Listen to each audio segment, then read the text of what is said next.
This is BBC 5 Live, available on the BBC Sounds app. 5 Live Drive. Back to the vaccine, this Pfizer-BioNTech vaccine, which could roll out early next year if it passes safety tests. One of the issues around it has to be stored at -70. That presents quite a lot of problems. Shane Brennan is Chief Executive of the Cold Chain Federation. It has around 150 members. Hello, Shane. Hi, good afternoon. Shane, you normally, or your members would normally deal with food. What is the similarity? What's the crossover here if it was to be adapted to transporting the vaccine?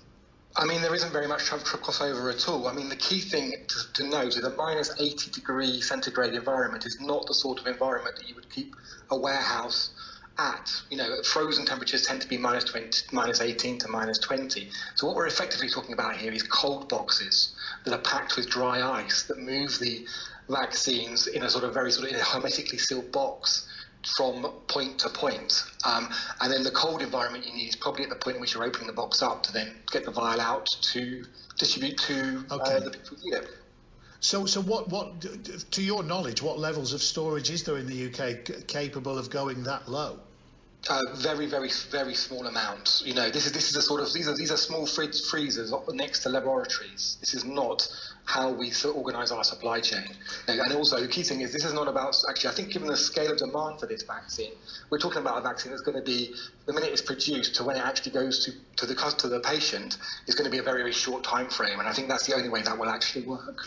So initially we're talking about 40 million doses. I mean, have you any idea how much it might cost to enlarge those freezers that you say are in laboratories at the moment? Well, what sort of cost are we looking at? I mean, it's not even necessarily scientifically possible. So it's not really about the cost of that. Really, the costs are all about how do we build the equipment, the cold boxes that we can actually move the product in and get that on airplanes and in vehicles and to the GP surgeries and the hospitals where this will need to be distributed to the people that need it.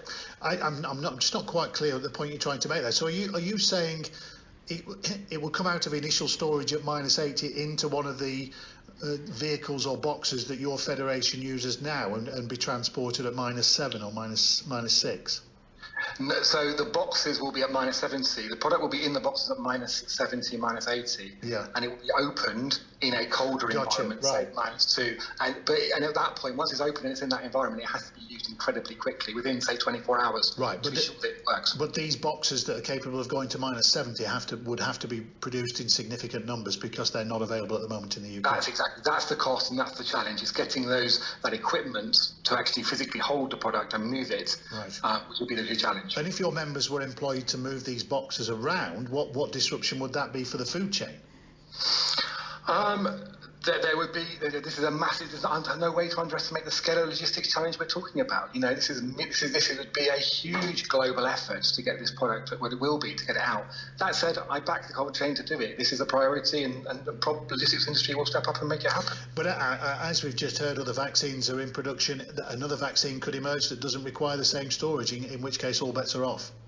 And I think that, you know, the pharmaceutical supply chain tends to operate in the +2 to +8 temperature environment, which is sort of, and we have a big infrastructure for that. So obviously the aim in the long term, I would imagine, is to get to a vaccine that fits within the normal profile of things, rather than this super cold, highly technical vaccine that will be very, very hard to get out at scale. Shane, been really interesting. Thanks for your insight. Thanks a lot.